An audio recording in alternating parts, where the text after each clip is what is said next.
Hello everyone, आज मैं आप लोगों के लिए एक नया वीडियो लेकर के आई हूं और जिसमें हम लोग बहुत सारे पॉइंट्स को देखेंगे। आपने जैसे देखा है कि पिछले दिनों में एसएससी ने कैलेंडर रिलीज किया है, तो बहुत सारे एग्जाम्स की डेट, लगभग एसएससी की जो भी एग्जाम्स हैं उनकी सबकी डेट उन्होंने डाल दी हैं। डेट्स तो नहीं बट उन्होंने मंथ बता दिया है, तो आप लोग जिससे आइडिया लगा सकते हैं कि आपके पास कितना टाइम रह गया है जिसमें आप प्रिपरेशन कर सकते हैं।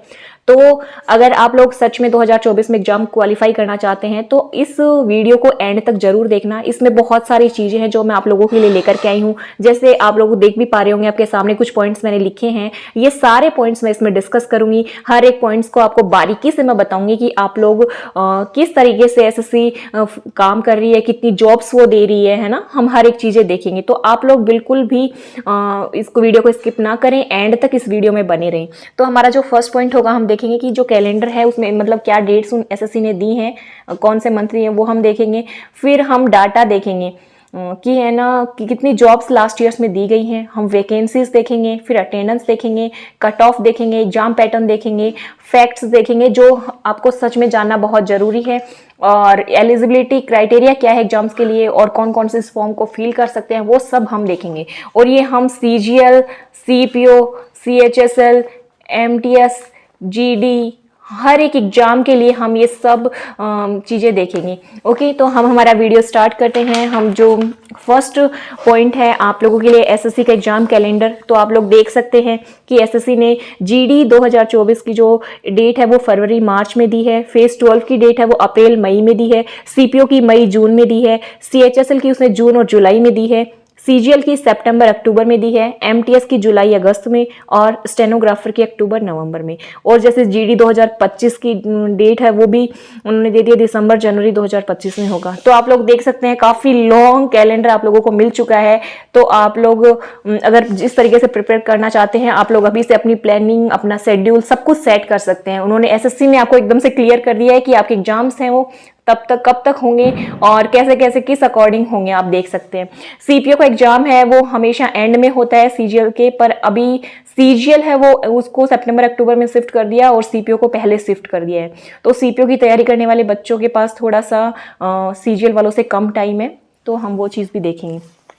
अब हम डाटा देखेंगे कि एसएससी ने जो पिछले सालों में कितनी कितनी जॉब्स दी गई हैं, ये डाटा हम देखेंगे। 2014 और 15 में 1,30,000 समथिंग कुछ जॉब थी। 2015-16 में 1,11,000 समथिंग। 2016-17 में 1,01,000। आप देख रहे हैं कि हर एक साल है वो डाटा है वो गिर रहा है, मतलब हर साल जो वैकेंसीज हैं वो डिक्रीज होती जा रही है ना। तो 2018-19 का देख सकते हैं 38,000, 19-20 का 1,47,000, 20-21 का 78,000 और फिर 21-22 में 38,000 कुछ आपको पोस्ट्स दी गई हैं। ओके, तो ये आप लोगों का डाटा है, इससे आप आइडिया लगा सकते हैं कि जॉब्स हैं वो कम हो गई हैं और कंपटीशन बहुत हाई हो गया है। पहले जितने लोग फॉर्म भरते थे गवर्नमेंट जॉब के लिए, इतने लोग अप्लाई नहीं करते थे, बट अब बहुत ज़्यादा लोग अप्लाई करते हैं और बहुत ज़्यादा लोग अपीयर भी होते हैं एग्जाम में। ओके, तो हम देखेंगे सीजीएल की। अब सीजीएल की वैकेंसी और सीएचएसएल, एमटीएस, सीपीओ की इनकी वैकेंसीज हम अलग अलग भी देखेंगे, है ना।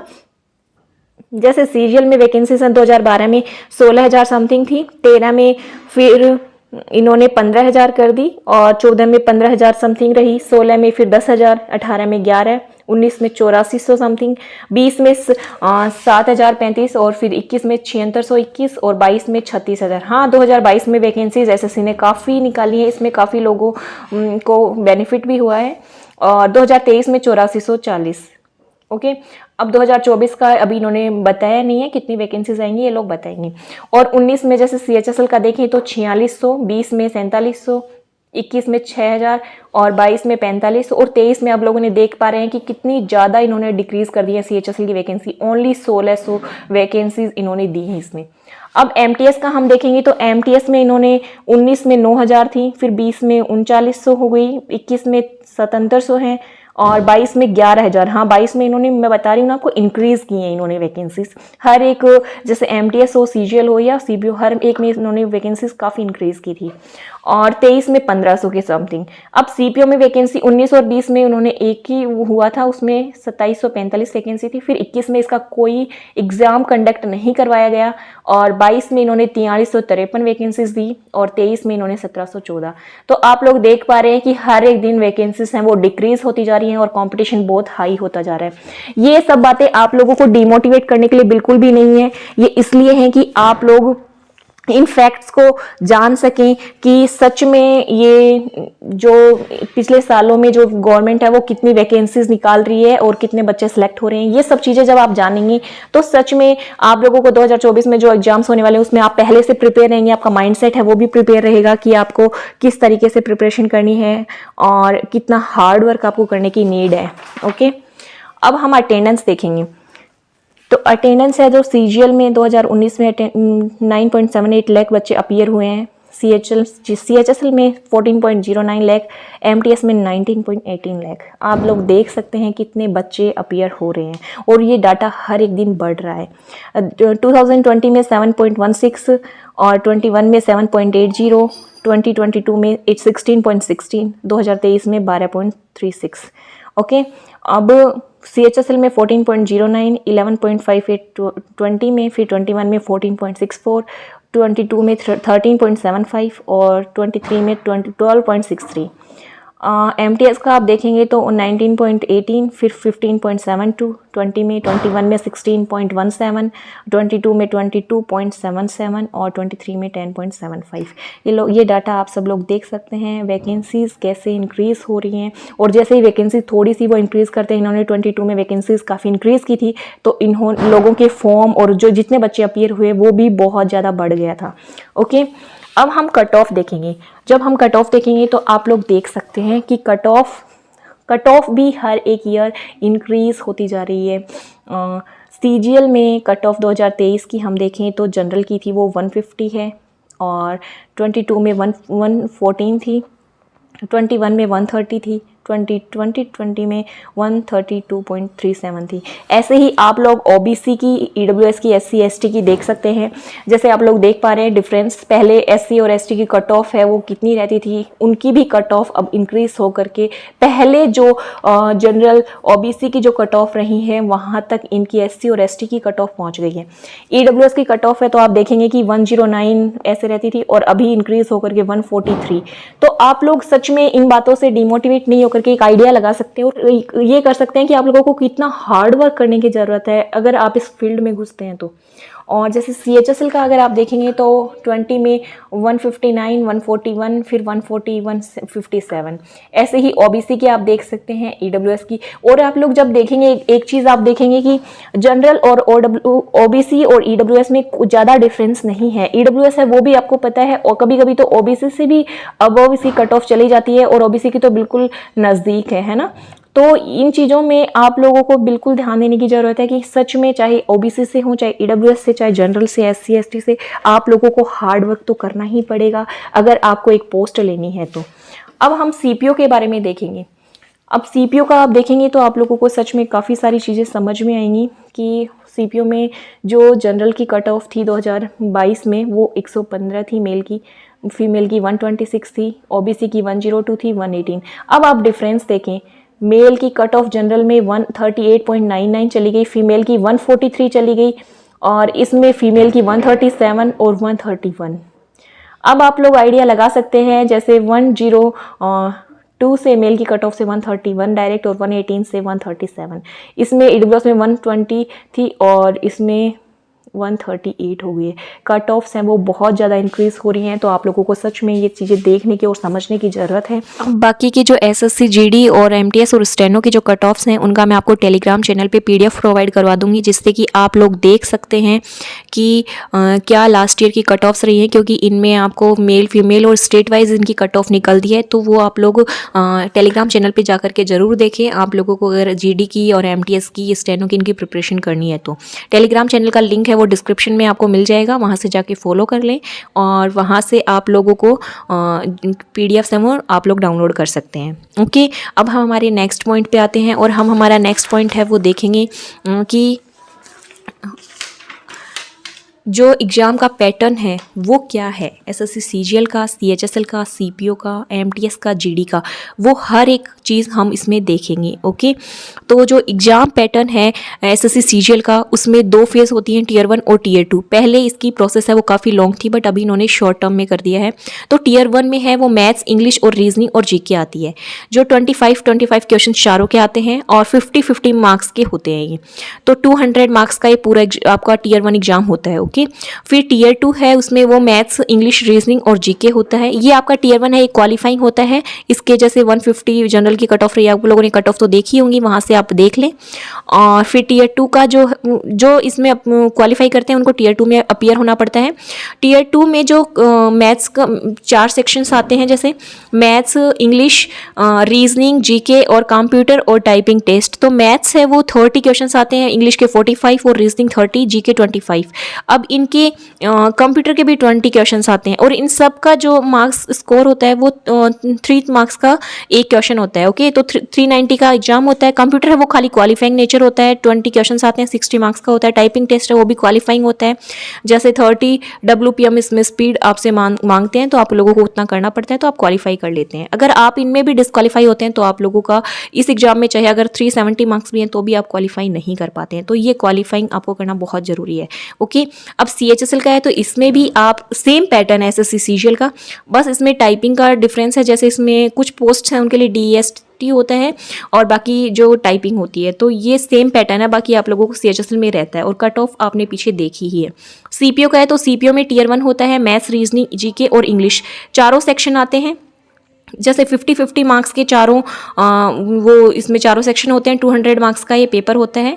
और जब आप इसको क्वालिफाई कर लेते हैं तो आपके लिए आपका फिजिकल होता है, फिर आपको फिजिकल क्वालिफाई करना पड़ता है। फिजिकल का क्राइटेरिया आप लोगों को मैं उसमें टेलीग्राम चैनल पे प्रोवाइड करवा दूंगी। और फिर टीयर 2 होता है, अगर फिजिकल क्वालिफाई करते हो तो फिर उसमें इंग्लिश कॉम्प्रीहेंशन का 200 मार्क्स का पेपर होता है। जब आप इसको क्वालिफाई कर लेते हैं तो आपका मेडिकल होता है, मेरिट लिस्ट आती है, तो आप लोग इस तरीके से ये प्रोसेसिंग CPO की रहती है। फिर MTS का है तो MTS में आपका पेपर फर्स्ट होता है। पेपर फर्स्ट होने के बाद में मैथ्स, रीजनिंग, जीके, इंग्लिश, इसमें ये आपको पता है 20 मार्क्स और 25 मार्क्स के होते हैं। 60 और 75 मार्क्स का होता है, 270 ये होते हैं। ओके, तो फिर SSC GD का है तो इसमें भी एक पेपर होता है, मैथ्स, रीजनिंग, इंग्लिश और जीके का। तो 20 मार्क्स के ये क्वेश्चंस इसमें चारों सेक्शन में आते हैं, जो 40 मार्क्स के होते हैं और 160 मार्क्स का ये आप लोगों का ये पेपर होता है। और फिर ये जब आप ये क्वालिफाई कर लेते हैं तो इसमें आपका फिजिकल एंड्योरेंस टेस्ट होता है, और जब आप उसको क्वालिफाई कर लेते हैं तो आपकी जो लिस्ट आती है तो फिर आप सिलेक्ट हो जाते हैं। इस तरीके से इसका एग्जाम पैटर्न रहता है। अगर आप लोगों को फिर भी कोई डाउट हो तो आप लोग मैसेज कर सकते हैं और कमेंट सेक्शन में पूछ सकते हैं कि मैं आप लोगों को इसका रिप्लाई ज़रूर दूंगी, और उसके रिगार्डिंग अगर कोई वीडियो बनानी पड़ी तो मैं आप लोगों के लिए वो वीडियो ज़रूर बनाऊंगी। अब हम देखेंगे कि कुछ फैक्ट्स जो सच में आप लोगों को जानना बहुत ज़रूरी है। पहला पॉइंट है कि कंपटीशन बहुत हाई है और इवन हर एक दिन कंपटीशन है वो बढ़ता ही जा रहा है।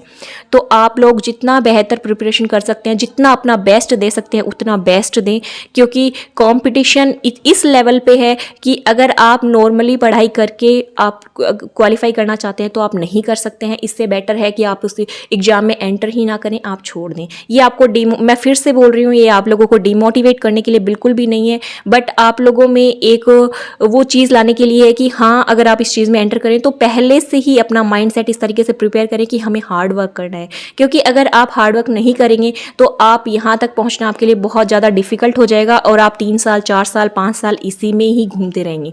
ओके, अब सेकेंड पॉइंट है वो है वैकेंसीज बहुत कम हो चुकी हैं। जैसे आपने देखा नंबर ऑफ एप्लीकेंट्स हैं वो बहुत ज़्यादा बढ़ गए हैं। इसकी प्रोसेसिंग है वो काफ़ी लॉन्ग हो रही है। आपको पता ही है कि पहले फॉर्म आता है, नोटिफिकेशन आता है, फॉर्म फिल होते हैं, फिर एग्जाम डेट्स आती हैं, एग्जाम होता है, फिर प्री का रिजल्ट आता है, फिर मेंस की डेट आती है, मेंस होता है, मेंस का रिजल्ट आता है। तो आप लोगों को इस चीज़ के लिए पेशेंस रखना बहुत ज़रूरी है। आप लोग जितना पेशेंस रख सकते हैं उतना पेशेंस पहले से ही अपने अंदर बना लें और अपना माइंडसेट इस तरीके से से बनाएं कि आपको कितना भी टाइम लगे बट आप पेशेंस के साथ में उस चीज़ को करेंगे।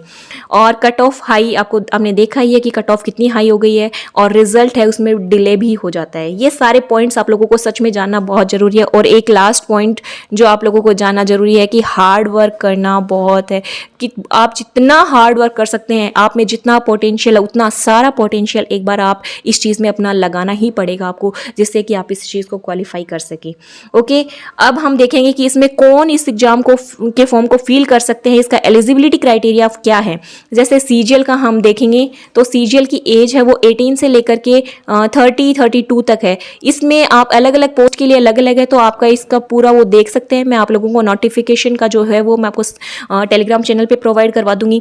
इसमें आपकी क्वालिफिकेशन है वो ग्रेजुएशन होनी चाहिए। सीपीओ में है तो सीपीओ में 20 से 25 साल और ग्रेजुएशन होनी चाहिए। ये मेरे से अपोजिट लिखा गया तो आप इसमें थोड़ा सा मैनेज कर लें। सीएचएसएल है तो 18 to 27। बाकी आपकी जो कास्ट है उसके अकॉर्डिंग आप देख सकते हैं कि आपको कितना रिलैक्सेशन मिलता है। ओके, इसमें सीनियर सेकेंडरी होता है। और एमटीएस में 18 to 25, इसमें 10th है क्वालिफिकेशन। और जीडी में 18 to 23 और इसका क्वालिफिकेशन है वो भी 10th है। तो आप लोगों ने जैसे देखा है, सारे फैक्ट्स को आपने जान लिया है, हर एक बातें मैंने आपको इस वीडियो में बता दी हैं। अब मैं आप लोगों के लिए स्ट्रेटजी वीडियो लेकर के आऊँगी, बट उससे पहले मैं आप लोगों के लिए वीडियो इसीलिए लेकर के आई हूँ कि आप लोगों हर एक फैक्ट से, हर एक बातों से रूबरू हो जाएं और आप लोग सच में जानें कि कितना हार्ड वर्क और किस तरीके से आपको पढ़ाई करने की ज़रूरत है। और 2024 आने वाला साल है, उसके लिए पहले से ही आपका माइंड सेट है वो प्रिपेयर हो जाए और आप खुद भी उन चीज़ों में अपने आप को प्रिपेयर कर सकें कि हमें किस तरीके से करनी है। अब जिन लोगों को लगता है कि वो क्वालिफाई कर लेंगे, अब ये कॉन्फिडेंस आपको खुद लेकर के आना है। इसमें बिल्कुल भी डिमोटिवेट नहीं हो रहा है। मैं अगेन बोल रही हूँ, ये बात मैं आपको बार बार मैं इसलिए बोल रही हूँ क्योंकि बहुत सारे बच्चे डाटा और ये चीज़ें देखने के बाद भी डिमोटिवेट हो जाते हैं। अगर आप चाहो तो आप कुछ भी कर सकते हो। अगर आपके माइंड में वो चीज़ आपने सोच ली तो वो आपके लिए पॉसिबल है, बस आपको उसके लिए हार्ड वर्क करना है। वो होता क्यों नहीं है? क्योंकि हम उतना कर नहीं पाते हैं। तो इसलिए पहले से ही अपने आप को प्रिपेयर करें। और अब मैं सीजीएल, सीपीओ, सीएचएसएल हर एक एग्ज़ाम की स्ट्रेटजी आप लोगों के लिए लेकर के आऊँगी, तो आप लोग उन वीडियोस को ज़रूर देखें और अपनी एक प्लानिंग, अपना एक स्ट्रेटजी उस अकॉर्डिंग शेड्यूल अपना सेट कर लें ताकि आप 2024 में एक जॉब अपने नाम कर सकें। Okay, thank you so much. आप लोगों ने वीडियो एंड तक देखा, आप लोग हर एक फैक्ट्स को समझ गए होंगे, मैं विश्वास करती हूँ। और जो कुछ भी आप लोगों के डाउट्स हों वो आप कमेंट सेक्शन में पूछ सकते हैं, मैं आप लोगों को रिप्लाई ज़रूर करूँगी। और टेलीग्राम चैनल से आप जुड़ जाएं। ओके।